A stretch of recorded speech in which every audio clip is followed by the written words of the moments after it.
Hi guys! Magandang araw po sa inyo. Nandito po kami ngayon sa Barangay Victory. At pag-usapan po namin tungkol sa kasaysayan ng tagumpay ng Barangay Victory. Mula sa bayan Timog Kanluran.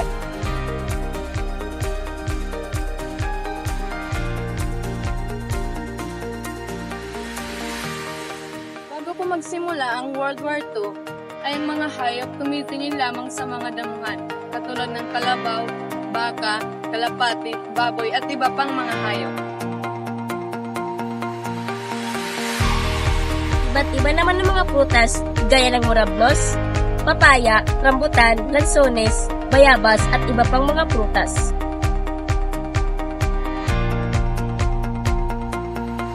Kaunti lamang ang nakatira sa may ligid ng ilog sa may Western Far sa may bakanting angkan. Iba pang gulay katulad ng opo, kalabasa, patola, hitaw at iba pang mga gulay. Noong unang panahon dito sa Barangay Victory, ang mga tao dito ay masaya, tapat at disiplinado. Nagtaas sila ng sarili nilang mga pagkain at gumawa ng sarili nilang isnyog para sa ilaw. Gumawa sila ng bigas at mais at sapat na kamay para sa lahat.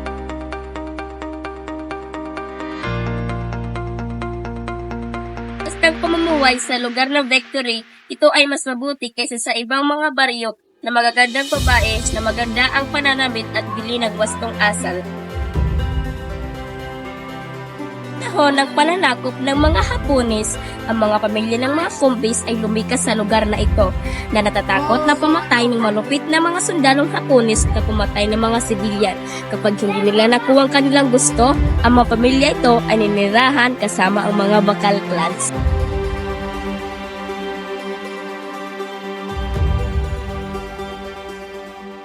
Nagkaroon ng mga bahay. Sa lalong mas madaling panahon, ang mga problema sa kapayapaan at kaayusan dahil ang ilan sa mga agrimante ng gugulo doon, kung saan ang mga laseng, mga sugarol, mga magnanakaw at tamad. At pinakamasama at ang ilan ang mga mamamatay tao. Nasisiyahan ang mga orihinal ng residente dahil ang ilang miyembro ng kanilang mga pamilya ay na-influensya ng masama. Noong Oktubre 12, 1944, dumaong ang mga Persang na mapaghiwalayan ng Amerikano sa ating bayan Bulag. At agad na lumipat sa kanluran sa buong panloob ng mga direksyon upang gumawa ng kanilang faksyon na pinatay nila ang nalitirang mga sundalo ng Komunista. Nagtayo ng kampo ang mga sundalong Amerikano dahil ito ang pinakamalapit na sa Philippines Airstrip. Mula noon, ang lugar na ito ay naging kilala bilang Barrio Victory.